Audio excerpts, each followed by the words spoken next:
How to Reach Your Audience and Build a Culture of Trust with Taylor Darcy, episode 330. Are you ready to make your law firm a profit-generating machine that will free up your time and skyrocket your impact? With more than 2 decades of business growth experience and having proven that you can be successful while prioritizing your family and your impact, introducing the Profit with Law podcast. I am your host, the creator of the Firm Differentiator 10X Effect, Moshe Amsel.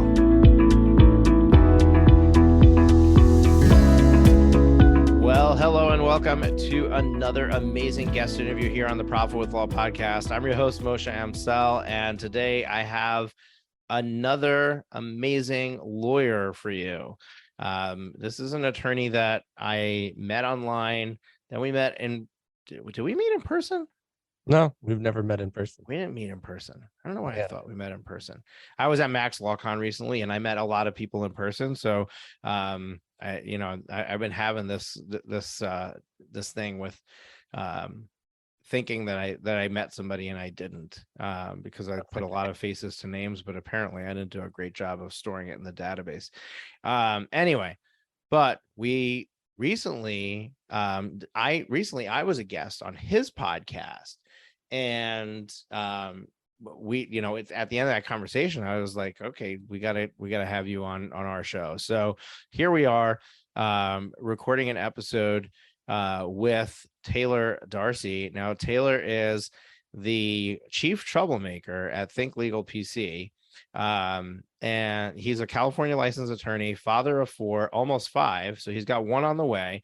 I don't know if we're like quarter, half, 3/4, or almost whole, but he's pretty much getting ready to experience the pain or thrill of having 5 children, and you guys know that I have 6. So, but I don't have them compacted in the age groups that he does. So, he's definitely going to be in for more pain than I have. So I have financial pain with my older ones right now. Like, they're going through college, they're going to get married. Like, there's some things I need to pay for. But I don't have to worry about, keeping 5 in line at the same time. So that's going to be interesting for sure. So he believes that flat fees and outstanding client service are the hallmark of a future thinking based law firm. I couldn't agree more. When not working, Taylor enjoys spending time with his family, which is why we connected so well. You all know I'm a family guy. I love kids. I just went to my nephew's bar mitzvah in Toronto, Ontario, Canada. And oh my gosh, what a story. What a story. Maybe I should do a separate episode on it, but I'll give you the cliff notes. Basically, my wife didn't want me to drive the 9-hour trip. She said, I want you to fly. I said, okay, no problem. I'll fly. But wait a second. If I'm flying, I should take Tyler, my 6-year-old, with me. He's been dying to go on an airplane. He's been on a plane before, but he doesn't remember. He wants to go on an airplane. I'll take him with. This way, he can come and see his cousins and have a nice time. Everything's great. I'm about to book a ticket. And I said, you know what? We need a passport to fly into Toronto. Let me make sure his passport's not expired. Check his passport. Doesn't expire until January of next year. Then I said, you know what? I better check my passport. Check my passport. We're supposed to fly out on June 16th. My passport expires June 15th. So it's like 2 weeks before the event. Now, of course, we knew this bar mitzvah was coming for 13 years, right? But didn't realize that when it was happening. And my brother reached out to me. He's like, hey, I know you didn't get the invitation yet, but are you going to be coming? Because none of your siblings are coming, because Canada is not allowing people who are not vaccinated to come in. I'm the only sibling who's vaccinated. Well, my sister in Israel is vaccinated, but she wasn't coming from Israel. So I said, well, I don't know about the rest of my family, but I will be there.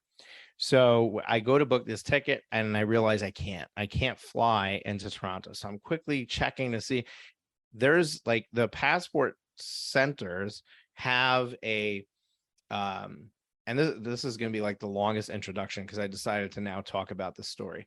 The passport centers in have this like expedited service. Like you can get an appointment at a passport center. If you're flying within 14 days, you can go and get your passport same day.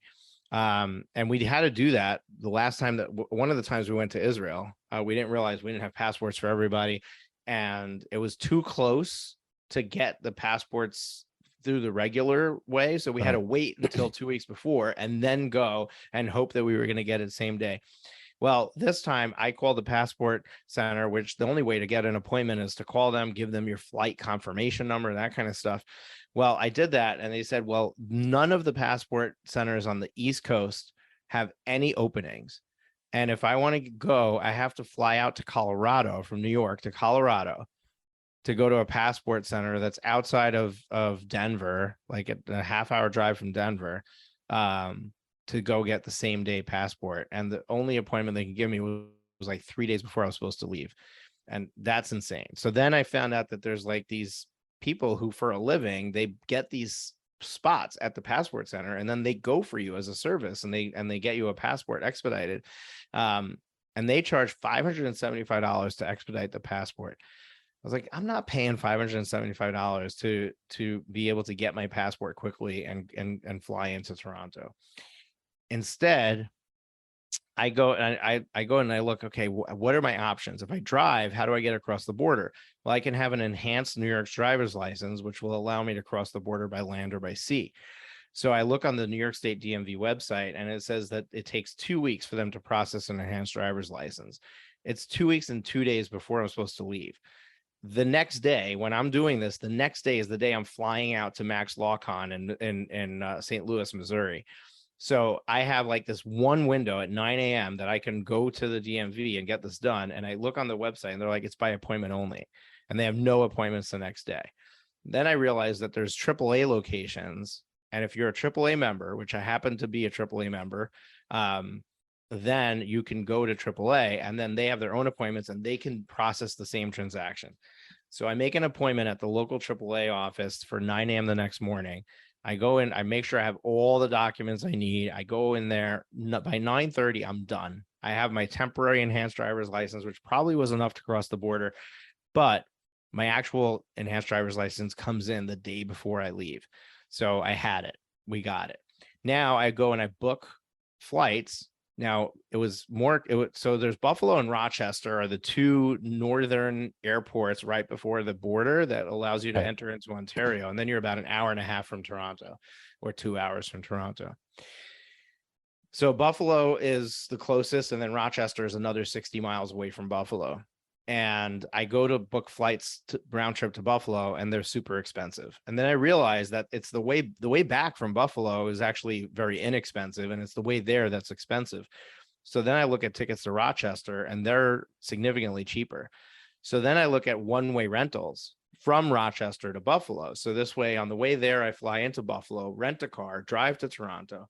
And then on the way back, I can fly back from Buffalo, which is shorter. I don't have to drive another hour and return the car there and drive and fly home.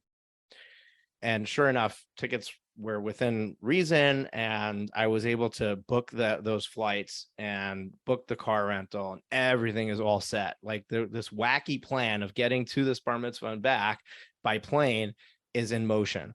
Well, the beginning of the week before, so this past weekend, so we're recording this on June 21st. So it was this past weekend that I went for the bar mitzvah. The week before, like on Friday or something like that, I get a notification from United that they canceled my flight to Rochester. Oh. And because they canceled my flight to Rochester, I can rebook with no extra fees. So I go and I find a flight to Buffalo that I don't have to pay anything more for and book my son and I on this flight to Buffalo. Now I got to get a rental car, but rental cars are more expensive now. So I shop around, whatever. I have one of the people in my office call a few places, work them off of each other to get the price down, and I get a reasonable rental car reservation. Now it's an even better plan because we're flying in and out of the same airport. We're doing a rental, rent it out and return to the same place. It's cleaner. Everything's great. Thursday is when we're supposed to fly.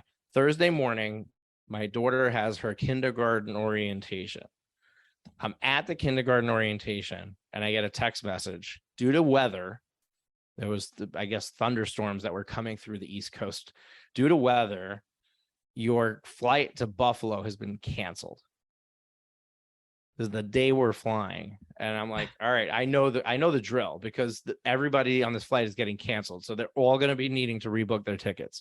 So I quickly jump on the app and I look at what's available. And there's a flight to Rochester leaving just a few minutes before this flight. And it's or maybe it's an hour before, a half hour before. I forget exactly the nuances. And it's got room. So I rebook us on this flight to Rochester. Now, I had just canceled the original rental car reservation like an hour before. Like, I woke up in the morning, I said, okay, the day is here. We're flying to Buffalo. I don't need this rental car reservation anymore. I canceled it.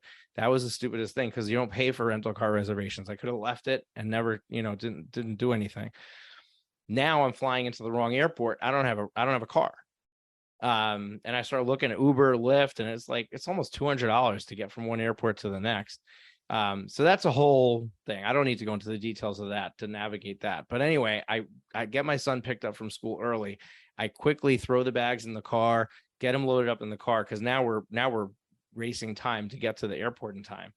I get to the airport and I'm TSA pre-check. So because he's a minor, he's TSA pre-check too. So we get through security with no line, nothing. We get to the terminal. We're actually 30 minutes early. Great. We're 30 minutes early. I know he hasn't had lunch. I start buying him. He's a very picky eater. He's not interested in any of the food there. Start buying him snacks and, spend a little bit of time milling around, getting myself something to eat. And then I'm like, all right, let's go to the terminal. Let's go, so we walk to the terminal. And as we get there, the screen that has like the next flight on time, blah, blah, blah, flashes delayed 3 hours. So right away, I'm like, all right, this is not looking good. I got to see what other options we have. So I look around for somebody from United, and at the next gate over, there's somebody from United. I walk over there and I say, is there any chance that you can help me? She says, yeah, sure. I just need to finish this flight that we're closing out. And I look up and it says Buffalo. I'm like, wait a second, this plane's going to Buffalo. Can I get on it? She's like, yeah, give me 1 second. She walks behind the door or whatever, is gone for like 3 or 4 minutes, comes back. And then she says, okay, how can I help you? I said, I want to get on that flight. She goes, no, it's too late. I just closed the door. It's pulling back from the gate. And I'm like, well, did it have room? Like, could we have gone on it? She's like, yep, it had room. That was the only flight that flew out to Buffalo on that Thursday. Oh my. We sat in the airport from 11:30 to 7:30 at night, waiting on flight after flight after flight to get delayed, then canceled, until finally the last flight at 7:30, they didn't cancel it. They delayed it till 6 a.m. the next day. And at that point, we were only on standby on that flight. And I don't even know, I couldn't even confirm that I was still on standby for it, because they pushed it to the next day. And United you couldn't talk to them because everybody was trying to get their thing resolved. They rebooked me on a flight for Saturday night, like after my nephew's bar mitzvah would be over already. And so I had to make the tough decision. I was like, that's it, we're not flying. I'm driving. And I got in the car and I drove north. I got as far as Scranton, Pennsylvania, booked a hotel. When I got tired, I just grabbed a hotel room. We slept there overnight. Then in the morning, I drove to Buffalo, visited a friend who has kids the same age as Tyler. We hung out there for a couple of hours. He played with them. And then we drove the rest of the way to Toronto. And I don't even know what got me talking about this story at the beginning. Like, why did I even start telling this story? I don't know. Oh, Sounds like you were in an episode of Planes, Trains, and Automobiles. Because Taylor enjoys spending time with his family. There you go. That works. Oh boy. Anyway, that was the saga this past weekend, and my son had a blast. He had an absolute blast hanging out with his cousins, spending time with them, spending time with his dad. We drove back on Father's Day. Yeah, there's 5 other kids who didn't get to hang out with me on Father's Day, but it was a lot of fun hanging out with him in the car the whole time. The whole time, as long as my wife doesn't listen to this episode, the whole time he's like trying to get me to go a little faster. And then every time I hit it, he was holding my phone with Waze, so it tells you how fast you're going. And then every time that I hit a new speed that we hadn't hit before, he goes, "Yeah, Daddy, you hit a new record."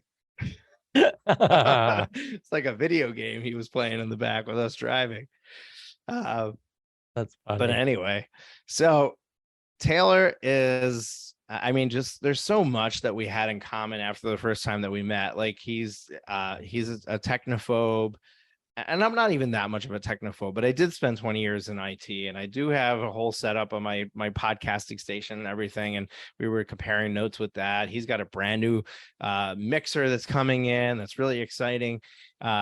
So I couldn't think of a better way of having somebody here on the show that we just jived. And I wanted to get him on here so we can talk about his journey and talk about his story and how he came about with his law firm. So attend a coaching session with one of our coaches, and you can get there at profitwithlaw.com/free coaching. So I invite you to take advantage of that. There's really no strings attached, even though there is an opportunity to join our program at the end.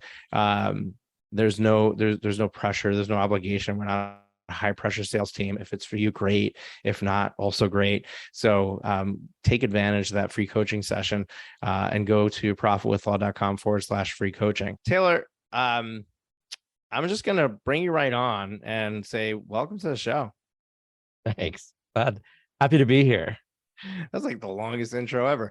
But anyway, I start off with, hey, our listeners have no idea who you are, so let's fill in the gap. Tell us a little bit about your story, how you came about to be an attorney or owning your own law firm, maybe having 5 kids. I don't know. Tell us a little bit about that journey.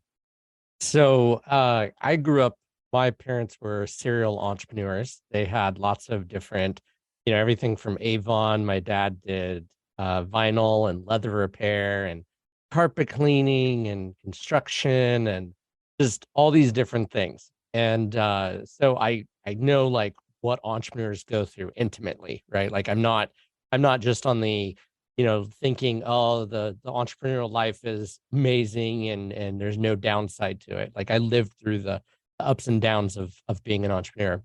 And so when I was younger, I was trying to figure out, what I wanted to do with my life. At one point, I was going to take over my parents' carpet cleaning business, and I just realized that's not what I wanted to do forever and always. And so, but I thought, there's certainly a need there. And I remember very specifically, my parents had a bad contract that they'd gotten into on a motel that they'd been cleaning carpets for, and they didn't have access to legal services. They were they just fly by the seat of their pants. There wasn't really any type of business plan. There wasn't any type of like thinking thought process other than, my dad would put out flyers. My dad would go knock on doors to get business. He would, there wasn't really much strategy to it. And so as I was trying to figure out what I wanted to do with my life, I really wanted to help businesses like my parents that to not get screwed by their vendors, not to be screwed by their clients, to actually have a plan, have a strategy, have something in place.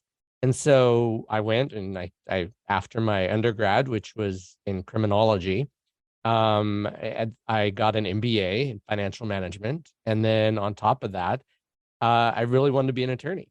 And so I went to law school and passed California State Bar on the first attempt.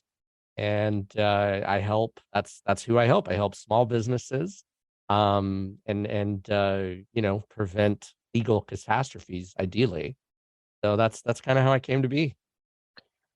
It's a wonderful story, wonderful origin story, and I really there's so many parts of it that I resonate with myself. I think I alluded in that long intro to the fact that oh no, it wasn't. It was in the green room. We were talking about the software company that my father was running.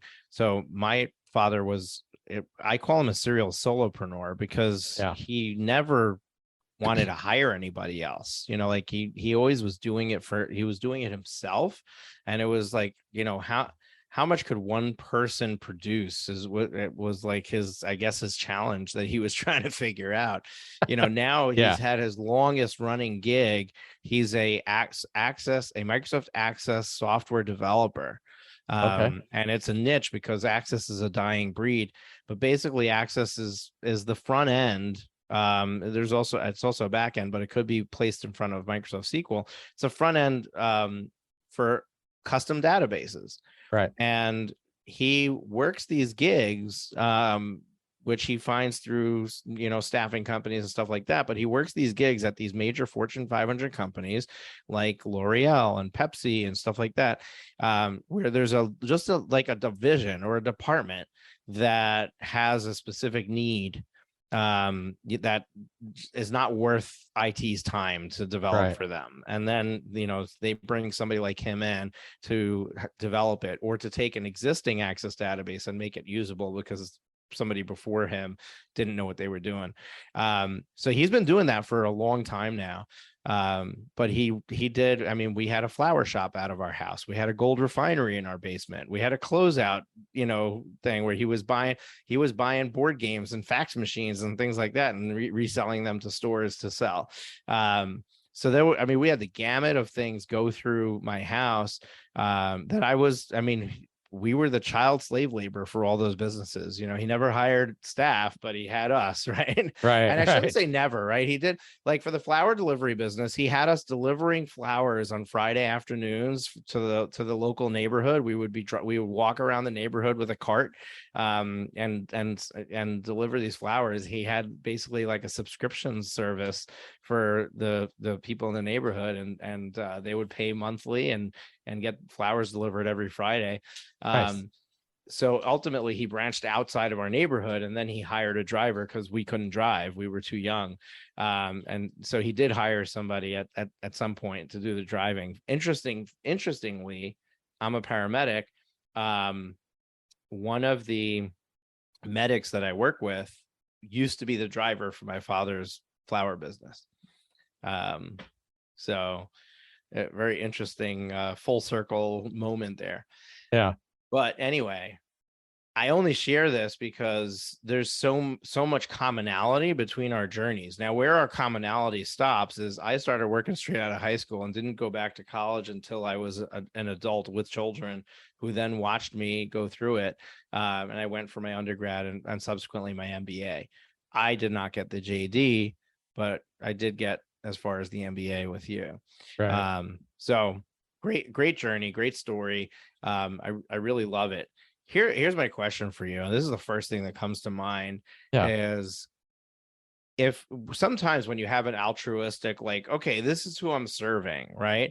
When you open your doors and you start doing business and you actually look at what you need to sell and what you need to provide, you suddenly realize, well, hold on a second. There's a reason that this market's underserved. Yeah. Because there's no money in it, right? Like I can't make a living. So when you say I help small businesses, what does that look like? Are you helping somebody who's just starting out, and can they really afford legal services? Is there really money in it for them? Or is it really somebody a little bit more established, a little bit further in their journey? Where does it start? And how do you conform to that ultimately, like the real passion of why you started this? Sure. So I've found this to be true in my own life. So I speak from experience that way, but I also speak from having worked with a lot of startups and small businesses and whatnot. People will find the money for the things that they value.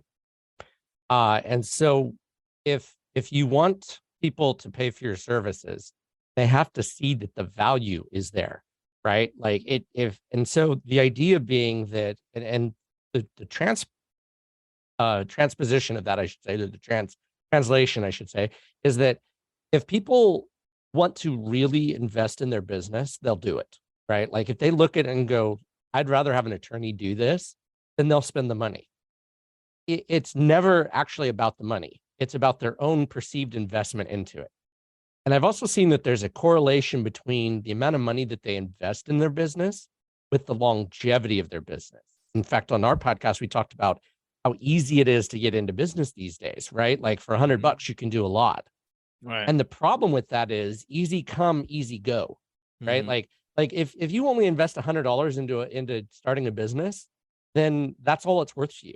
And so you're if when crap starts happening, and inevitably it does, then you bail. Like that's why most businesses fail at that point.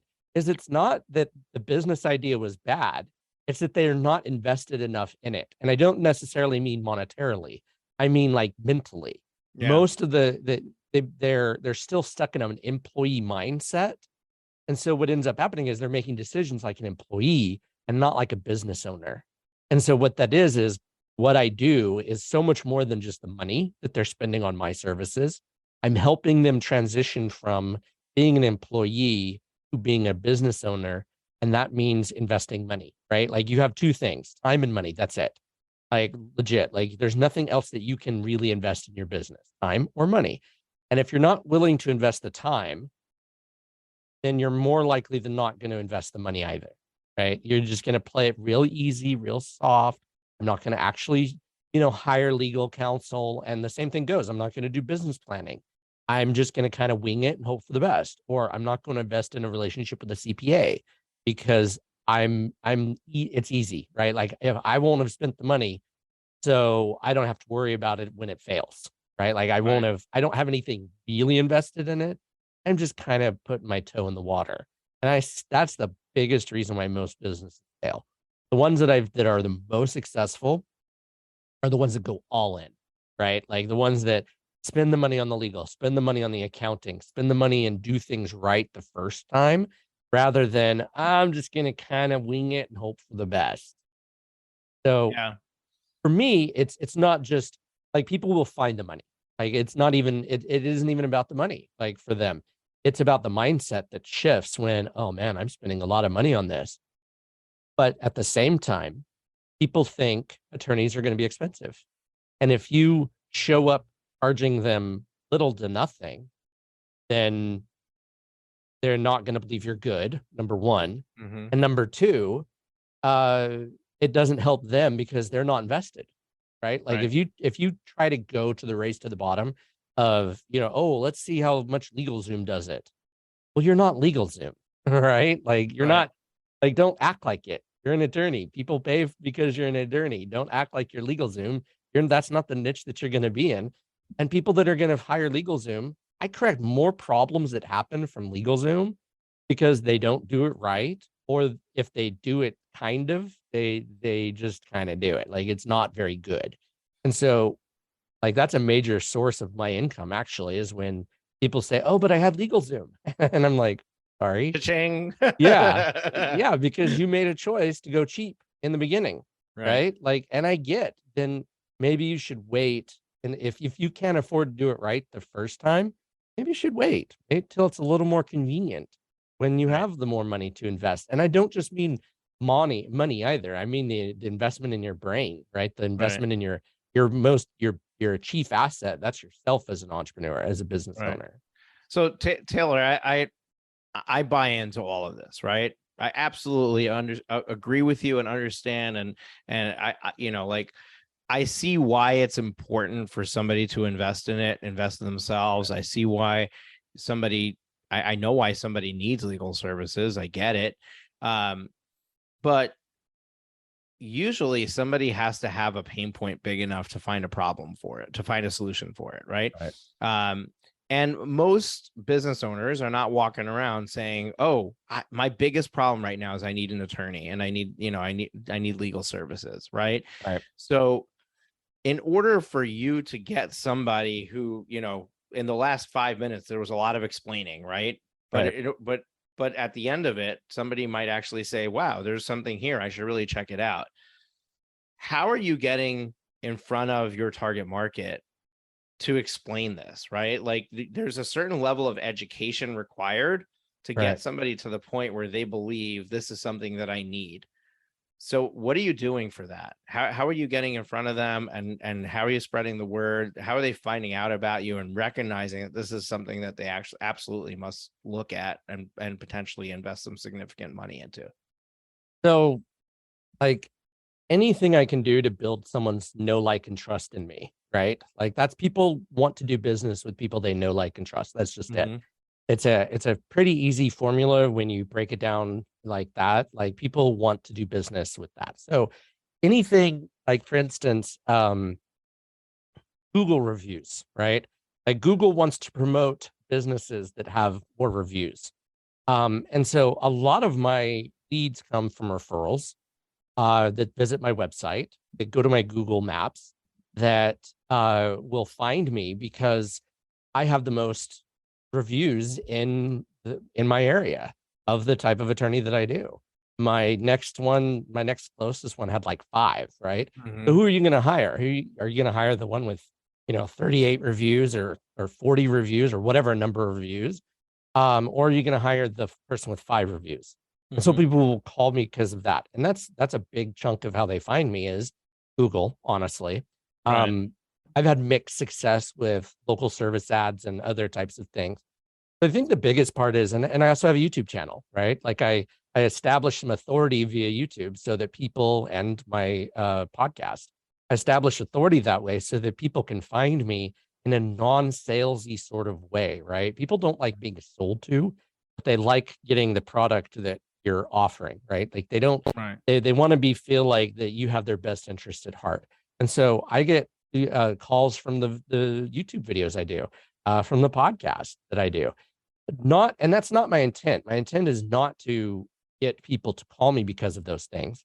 It's to help people see that I do have your best interest at heart and that I'm trying to give you value before I'm expecting your money, right? Mhm. Like, and their value that is like, okay, imagine if you're paying me how much different the value is than what I'm giving away for free, right? But by giving it away for free, people are like, yeah, that's the guy. That's the know, like, and trust. That's the person that I want helping me with my business because he's already showed me that he can help me with my business. Don't forget, you can just sign up for a free coaching session with one of my coaches at profitwithlaw.com/free coaching. We'd love to support you there. Yeah, Right. and it's also establishing a relationship with them, right? I mean, Right. if they're listening to you in their ears, they're watching you on video, they already have a relationship with you. It's one-sided, but they already have a relationship with you. And if you're willing to get personal in those conversations, then they get to know you. Like you talk about the fact that you've got a kid on the way. You talk about the fact that your kids are your life. You've got 4 kids with another one on the way. That stuff is the stuff that's the connection piece, right? That's the thing that somebody attaches to, and then it becomes a no-brainer for them when they need your services. Who are they going to contact? Well, I've been watching this guy Taylor. I've been listening to this guy Taylor. Of course, I'm going to reach out to him and see if he can help me. Right. So in how much effort goes into creating the podcast and the YouTube channel, and do you have any sort of way of measuring the ROI on that? So there's a lot of setup that goes in with it. On a like just getting between the technology and getting familiar with the platforms and stuff like that. But I've basically automated the systems to the point where, I have templates for my podcast, for my shows, so that it's more plug and play at that point. Mm-hmm. So there's a lot of work to get it set up. But at the end of the day, it's I've seen the people have hired me simply because they saw my YouTube videos. Can I measure an ROI? No, that's one of the downsides. It's very difficult to say specifically how this works. But what I've noticed is that people that have viewed my YouTube videos, people that have visited my website, that have seen my Google reviews are uh I don't want to say easier to close, but they're once I start talking to them, they're like, yeah, this is the same person that I've seen. So I want to hire you already. So I have Mm-hmm. a better close rate that way, I guess. Right. So it's easier in that respect. People that don't watch those videos or don't listen to my podcast, it's harder to close because I'm just another attorney, right? Even with the reviews that they can look at on my website and Google reviews, It's still harder than the ones that have seen my website or seen me. And they talk to me, and I've had people, they're like, yeah, let's do it. I saw you on YouTube. Let's do it. And and I mark it down accordingly. But I mean, again, that's it. Some people don't. And I'll say, hey, how did you find me? And they'll be like, oh, on YouTube. Okay, but I can't tell you which videos are doing the best for me to be able to say this is a good ROI on that video. Right. Which I just got monetized recently too on Google. So that's pretty cool. What does that mean that you got monetized for our listeners? So to get monetized on YouTube, you have to have 1,000 subscribers. And you've had to list, people have had to have watched at least 4,000 hours in the preceding 12 months. What that means is then you can start running ads on your channel. It's not a lot of money. We're not talking you're going to get rich off of it, but you have a decent sized channel, you can make an extra couple hundred, $200, $300, $400, $600 a month. Mm-hmm. But and it's all of those little things that add up, right? Like because Google all of a sudden sees value in you, Mm-hmm. and they'll start promoting your channel. Like for instance, it took me 2 years to go to 1,000 subscribers. But yet I'm already at like 1,200 after just less than a month of being, maybe I'm off on that, but like at least 100 Right. more in the Mhm. last couple of weeks, right? Like Right. after I got monetized, all of a sudden Google's like, yeah, let's send people to him, which increases my viewership, right? And it's not just about the monetization. That's like, lunch money. Who cares? But it's about that relationship, right? Like I'm building a relationship with my potential clients through YouTube, and one of the most impactful videos I have is talking about 7 signs you've hired a bad lawyer and what you can do about it. I have more views on that than anything else, and so people will reach out to me and be like, "I need your help." And so in some instances I can help, but a lot of times it's outside California, so I can't really help them with that. But and so Well, I there's an opportunity there for you, right? Create relationships potentially. with other attorneys that you can send the business to, where ultimately, if they get something in your area, it's coming back at you. Yeah, unfortunately, that video usually brings and I'm not saying they don't have a valid complaint, but it Right. usually brings the complainers. Right. And so they've usually been hurt by an attorney, and so their Mm-hmm. trust is already broken. And so passing that on to somebody else that I don't, you know what I mean? Like I don't know how to address that one because of those issues, right? Now, So this brings another question, which is, what for a geography restricted business like a law firm that's not nationwide, right? A law firm that's right. specific to a state or even to a smaller region within the state. Is it overkill to have YouTube or a podcast or something that has that nationwide or even worldwide reach? I don't know if it's happening for you, but if you've got this successful YouTube channel, how do you keep it so that the people in California are seeing these videos, but you're not necessarily attracting a bunch of people outside of California to come and knock on your door? Yeah, so you can advertise on YouTube, which by the way, that's some of the least expensive advertising you can ever do. The ads that I'm getting paid for now on my channel are not my competitors, thankfully. They won't allow other competitors to advertise on your channel, thankfully. But there is an issue there, but I specifically state, on my YouTube channel, if you're in California, right? And then some of the videos, depending on how you title them, you can tailor them to, no pun intended, to California. So you Mhm. can, and then it comes up in search because Google loves to promote 2 things: search results in Google and search results in YouTube. And so if you answer a question that is, San Diego attorney answers this question, whatever it is, doesn't matter what it is. Then guess what? Google's going to pop that video up when someone Googles that particular search term. And so Mhm. one of the ways that you can do it is by using, okay, California attorney answers this question, or how do you handle an automobile accident by California attorney San Diego, whatever. And so you can get your titles and your thumbnails and all of these other things to increase the chances of them dealing with you specifically in California or Idaho or wherever.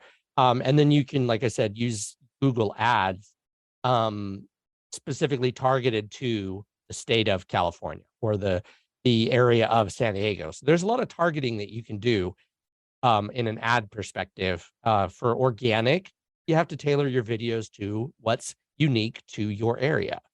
That's just how it is. Yeah, and I love this idea of specifying the location and attorney, or even in this location, right? Right. Like, how do you deal with an automobile accident in California? Right. Right. And when These you laws add are that in, different. because Yeah. that's, I mean, people are searching that themselves, right? They recognize that if I search this generic question, I'm going to get answers from all over the place. I need my location. I need to Right. know. So they might on their own put in California and in their question. So that'll just be more likely that you're an exact match to the search that they're looking for. Google will rank that higher for you. Right. All right. We can talk marketing all day, but one of the things that I'm excited to talk about is how you're pricing your services. Sure. I know that you're a flat fee, so I want to dive into that. But before that, specifically for business services, I think the subscription model is a great model. Have you explored that? And do you offer subscription services, or is it just flat fee? So I do offer subscription services. And the biggest issue with small businesses and subscription services, most of them aren't big enough yet to need me. The subscription really works well for medium and large businesses because you're no longer dealing with payroll taxes and other issues that go with it. You know, for instance, you could bring me on for a project for 3 months or 6 months, and then you don't have to worry about firing me. I'm not that you're going to fire me, but then it's just a matter of, okay, I don't need you anymore because I've finished this legal project and then we're done. Right. So there's a lot of savings that can go with that because in California, they have crazy employer laws that aren't relevant for most of you. But so there's some real savings between not having to pay payroll taxes, benefits, all of those things, bringing me on in that category. The problem is most small businesses are looking at one-off things, just real short things that need to be done. Formation, their contract between them and their vendor, their contract between them and their client. Those are the top things that they need to begin with, but they don't need me like seriously until they have employees and are much bigger, 5 to 10 employees. And that's when they need me as like of a outside general counsel. That's when I put in the subscription based. So I kind of do what's right for the client rather than what's right for me. I mean, I still do what's right for me, but I mean, in the pricing model, I look at it and go, what's the value that I'm bringing to you? And that's how I price my services. I do not do anything billable hour, like legit. I hate the billable hour. And I don't know too many attorneys that like the billable hour either. And so that's how I do it. But yeah, I have both. And it just depends on where they're at, will be what I base my recommendation on and say, here's where we can help you. If you only need me like this, then we do this. If you need me like that, then we do that. And it seems to work. How do you navigate setting your pricing? Like what I presume that you went through a process that you know and have since tweaked it. Walk me through that process for somebody who hasn't done flat fee or they're not doing it successfully. What did you do to come up with your pricing, and ultimately what kind of changes did you have to make to that? So, as is common, you'll start with what it costs you in time, and then you add, what it'll cost you in, like for instance, I include a corporate kit with my services. So I start with, those basic things, and then I go, okay, what do I actually want to make? And then what do I want to be in the marketplace, right? Do I want to be competitive with my local bar association, which is around $1,100? And there's nothing wrong with that, right? Like, and so I say, well, no, I want to not be competitive with them.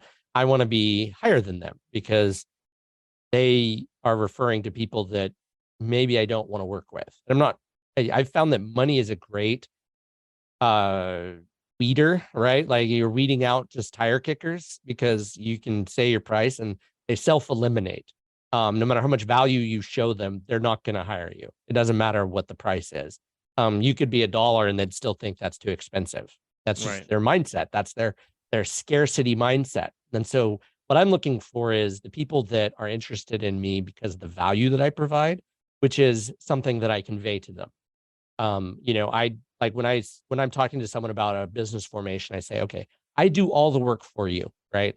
Like I do the operating agreement, the EIN, the everything, articles.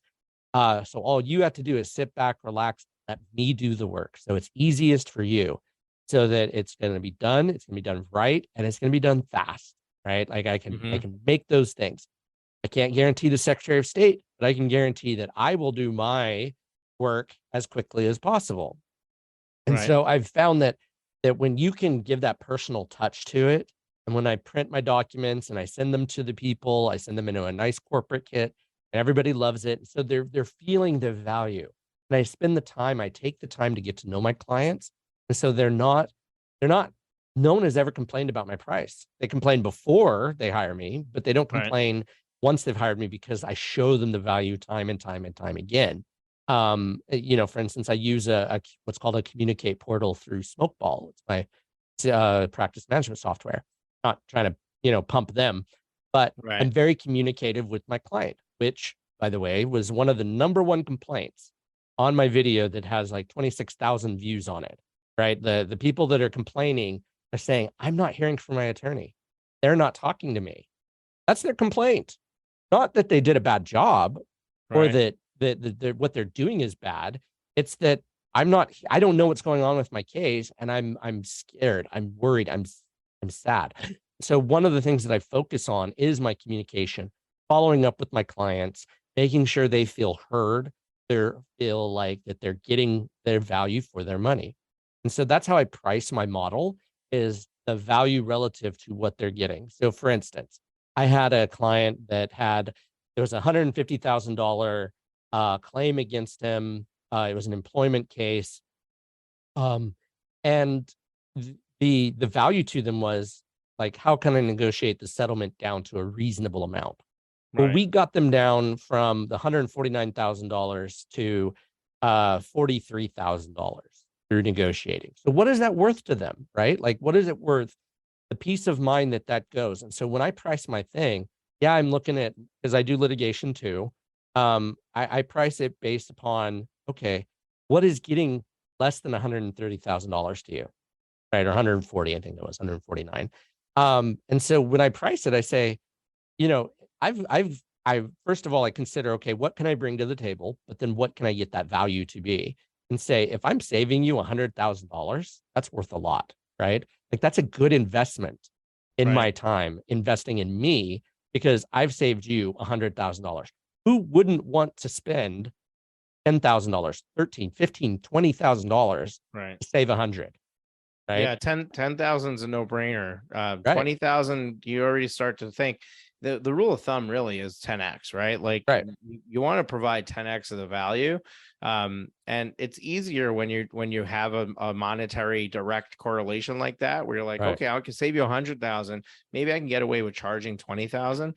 But often what you're offering, there isn't a set monetary value to. no, They don't really know what the value is. So you kind of need to position yourself in a way where it becomes a no-brainer for yeah, them to say, yeah, I'm in. yeah, And sometimes it's just sweeten the deal with the non-essentials. right, Like what kind of access are they going to from you to you? What kind of communication are they going to get? What is, what does the client portal look like? You start throwing those things in, they don't even know that they want it or need it. But when right, you start adding those to whatever you're offering, it starts to feel like you're providing more for them. They're getting more value for the buck that they're spending. right, exactly. And, And I think that's a valid one of the things that a lot of attorneys either underprice their services because they're not able to communicate their value, mhm, or they're not able to communicate their value, and so their price could be higher, right? Like they're right, unsure of themselves. And when you start like adding up what you can do for someone, and looking at that value and saying, I can give you a lot, like, Mhm. right, then Yep. I'm worth more and you're happier, right? Like when you're taking as low as possible, it can be competitive.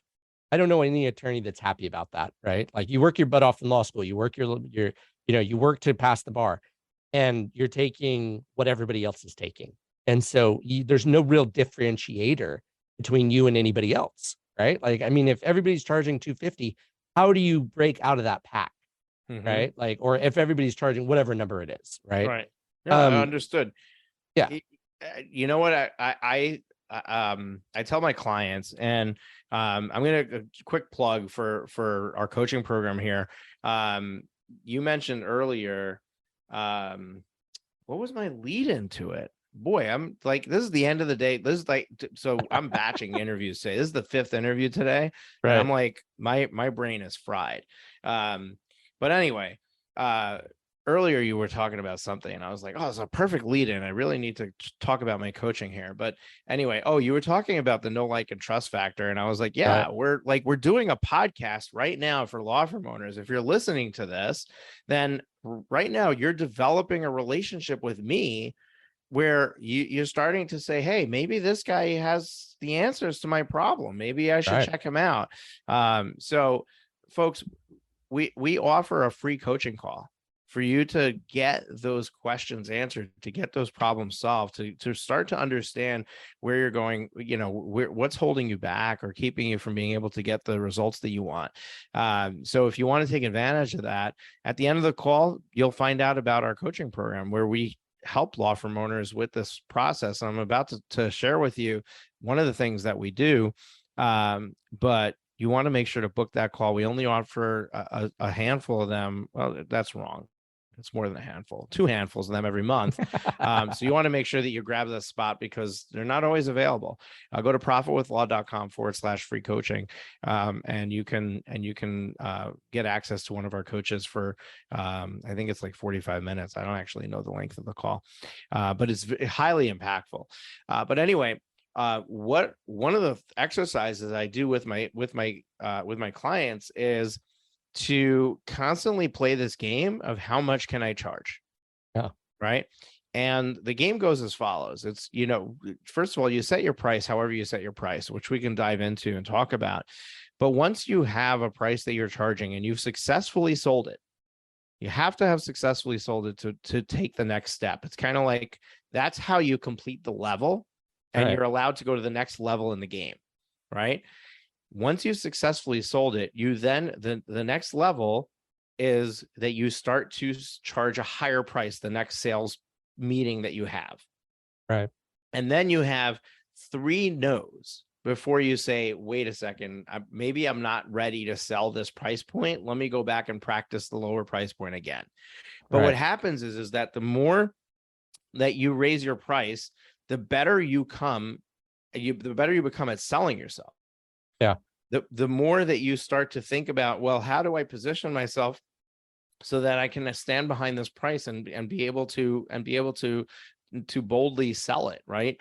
Right. And what happens is as you step into this, you will find that within a year, you could be charging twice as much for the same service simply because you constantly are raising it and having this game with yourself. The reality is what you're going to come to find very quickly. People want to work with you for many reasons, and most of them are not what you're charging. Yeah. Oh, And therefore, 100%. Like, hallelujah. Yes. Like, absolutely. Like, people work with you. It isn't about the money. It really never is about the money. It's their mindset about working with you. right. Right. Like 100%. Like, it's the difference between working with, and I love cars. Okay. And, I drive a Honda, right? I'm practical. It's what fits my budget, blah, blah, blah, blah, blah. Nothing crazy. But I would love to drive a Ferrari, right? Right. And the Ferrari still gets me from point A to point B, but what does it offer me that a Honda does not? Right. Right. And so part of it is, do you want to be the Ferrari or do you want to be the Honda? Yeah. Both cars are equally viable. I can still go 0 to 60. It's not like I'm driving a rust bucket by any standard. I'm not dealing with breaking down and stuff like that. But someday I would like to drive a Ferrari, right? And I'm not suggesting I'm going to own a Ferrari because that's a whole lot of money I could do elsewhere, but I digress. But yeah, I mean, like, it's about that relationship that you have with you. And so when I spend an hour on the phone with a client, they're not itching to get off the phone from me, right? They're not trying and I could spend that comfortably. That's the key, is because then I'm not giving across the vibe that I'm charging you for that phone call, because I'm Right. not, right? That's part of the package. I've already included that phone call. And now you have this relationship with me that you wouldn't have had. And so I can really identify your problems better and solve them better because you're not afraid to spend time with me. The billable hour is evil, is straight up evil, because it encourages them to get off the phone from you. Oh, I don't want to. It puts the risk too much on the client and not enough on the attorney. And it doesn't help build relationships. And I've found the key to having a successful law practice is that relationship.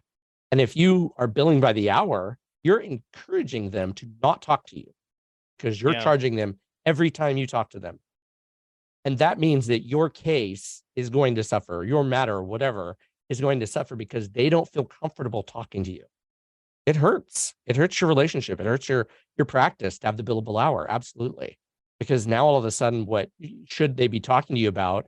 They're worried about getting billed for instead. Because in the back of their mind, they're thinking, oh, I'm going to get charged for this. They're not going to tell you. They're going to get you off in 15 minutes. That doesn't mean you have to be cheap about it. Like, people worry about the bill of the flat rate as, oh, I'm going to lose money on this. Well, sometimes you lose a little, but other times you're going to make a lot. And so Right. it balances out, it averages out. And so you can afford to take those time with people. You don't have to sit there and watch the clock and, oh, I can only talk for 6 minutes, got to go by. You know what I mean? Like, and so you're giving better service because, yeah, there's moments where it's not going to be ideal. There's going to be a client that's going to abuse it. I have a clause in my contract for that. If I feel like you're abusing it, I can revert to the hourly rate. And since I put that in there, not one single client has abused it. Before I had that in there, people had tried to abuse it. What I did was I raised my rate until they stopped abusing it. Right. It was a very simple solution. And there's an old podcast episode in our library called "The Death of the Billable Hour." I recorded that way back when, July of 2019, so almost 3 years ago. Right. It's episode 26. You can go to profitwithlaw.com/026 to hear that episode. But in that episode, I talk about a lot of the things that you're bringing up right now. I agree with you. I don't want to say I despise the billable hour, because there are like certain litigation practices where you can't predict how much time it's going to take. It's, it's time in the courtroom. There isn't a better way necessarily to bill those. But for most law firms where, if you're in family law or bankruptcy or business law, or there are alternative fee arrangements, whether it's flat fee, whether it's value-based, whether it's contingency, whether it's subscription. There's a lot of models that are going to allow you to be in control of your profitability, because it's all dependent on the throughput. It's dependent on how well you do things. And it's also it also creates this great relationship with the client where they're not at odds with you all the time. And, and that's really what you're highlighting. And I want to go back to a point you made earlier with communication.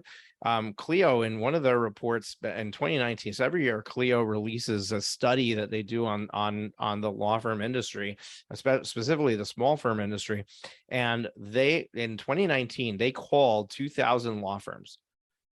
And they basically pretended or investigated hiring the firm for legal services.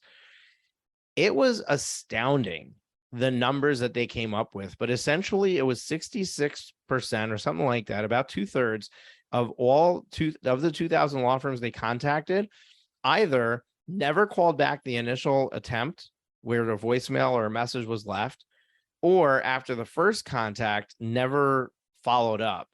Right. in that initial conversation, which means all you need to do is return somebody's phone call and have a conversation with them, and you're already in the top 1/3 of law firms out there, Yeah. so it's a very small bar to overcome to make an impression. And then if your communication is great in the initial sales process, that sends a message to the person who's looking for services, right? Right. They're going to be spending money with somebody. Right. Chances are they're going to be spending money with somebody who impressed them in that initial process. So Right. if you have a good process on the front end, and then you can maintain that communication throughout, you're going to get a name for yourself about that. And that people love that, and people Yeah. are going to be attracted to that. So I love those points that you brought up. Absolutely. And here's another one for you. And this one drives me absolutely bonkers because like I reached out to two separate vendors of that I was looking to hire for something. And I submitted contact forms on their website. And because that's the only way to get a hold of them. Right. And none of them, neither one of them had an autoresponder. How sad do is you that? not have an autoresponder? Yep. Like that's the easiest thing in the entire world to do. And I've had other law firms do the same thing. Like an autoresponder is a piece of cake. Someone contacts you, you send them an email. Nowadays, I send them both an email and a text saying, Yeah. hey, here's da da da da da, right? And then I send them my client intake form, right? Like those are automatic. I don't even do those. Like I have my system set up to automatically send those so that I can kind of weed out the tire kickers, right? People that are serious are going to fill out the contact form, are going to fill out the client intake form, and I'm going to set up a discovery call if it's a client that I can take, right? But so that's 3 points of contact within a very short 10, 15, 20-minute period of time period, right? And the only reason why I do that is to avoid the tire kick, not because I don't want to help. I want to help, but I get enough like spammy calls that I have to kind of have a screening system in place to kind of keep those at bay, and follow up accordingly. But those are such simple things in today's world of technology. Firms that aren't using those or companies that aren't using those are losing out on money, right? Yep. Something as simple as an autoresponder. It's what are your next steps? What am I going to get? When am I going to be contacted? It's been weeks. I think it's been over a month since I contacted these two vendors. And even with a response of, hey, we're not, accepting any new clients at this point, which I don't know. I can't imagine anybody that's doing that. But I digress. And so it's like you're losing money if you're not contacting your people. One of my mentors, one of the guys I follow, he has a system. It's called 3 times 3 ways. You follow via phone call, text, and email 3 times 3 different ways, like legit. Why aren't people doing this?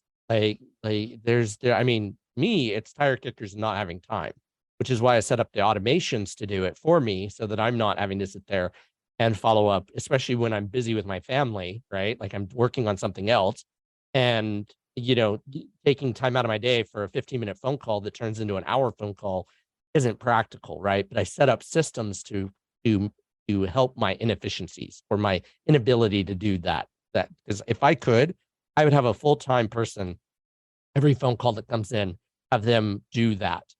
Problem is when I've tried doing that in the past, they've been mediocre at best and like terrible at worst. Right. And so finding the right person has been a challenge. Yeah, and we can start a whole nother conversation on team building and finding the good people and all of that, but we're going to save that for another day because we we can have fun behind the microphone. Boy, we've been at it for a while, and we got to give our listeners a break. So Taylor, I'm going to have you back to continue this conversation. This has just been a blast. I love everything that you've shared. It's really, there's certain things that you got to focus on, being able to communicate well with your clients, having the right pricing structure in place, the right, and not competing for the bottom of the of the pool, but actually competing for the top of the pool, right? Trying to figure out, play the game of how can I charge the most, not how can I charge the least. having systems and processes in place to make sure that your communication's on par, to make sure that you're efficient, especially if you have an alternative fee arrangement in place.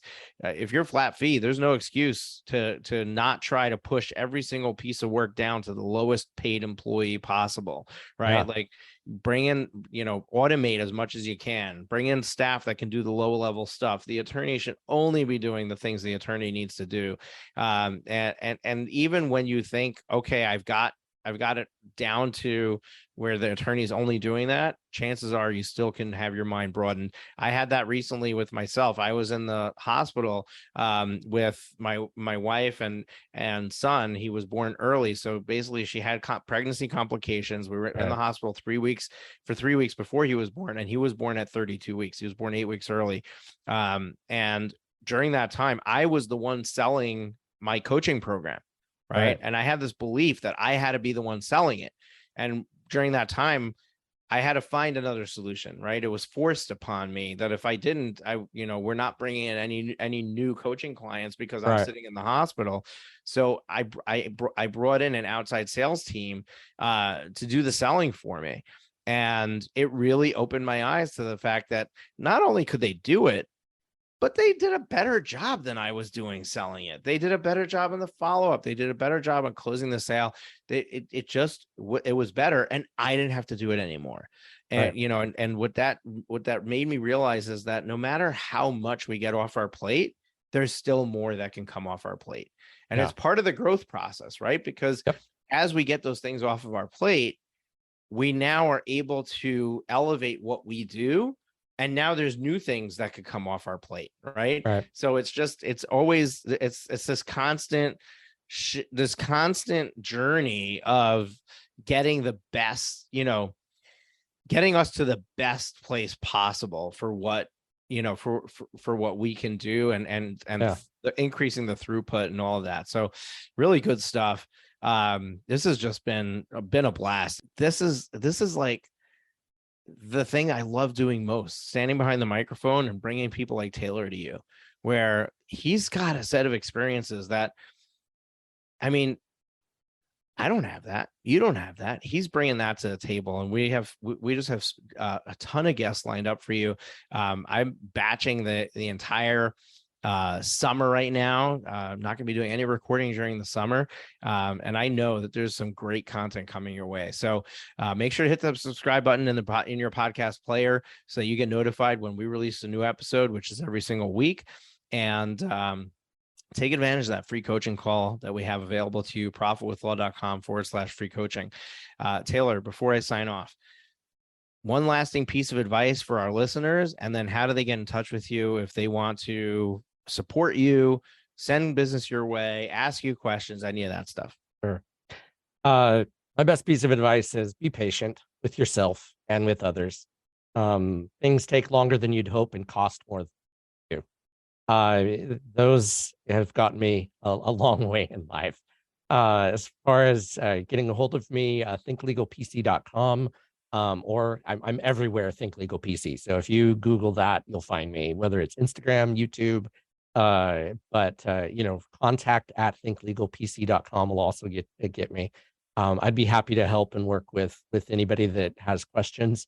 I love helping all businesses, right? Like I do entrepreneur and startup business, but at the same time, I have attorney clients that I'm a mentor to as well, because I find so much joy in the success, in your success, that I honestly like to be a part of your journey as much as I like being, creating my own. So I'm here for you no matter what. So thank you. Awesome. Taylor, thank you for being here with us, giving of your time. Really appreciate it. And folks, check out his YouTube channel, support him, subscribe to it, increase his numbers. Also check out what he's doing. Maybe you can do something similar. We can always learn from each other. I think that when you see somebody who's doing something that, hey, I think I should be doing that, listen to that voice and actually take action. All right. We will catch you next week. Take care. That's it for this week's episode of Profit with Law. If you have enjoyed the show, please consider sharing it with at least one person. Imagine how many lives we can change if we each shared this episode. Another way to share the episode is on social media. We appreciate your support and look forward to you joining us again next week.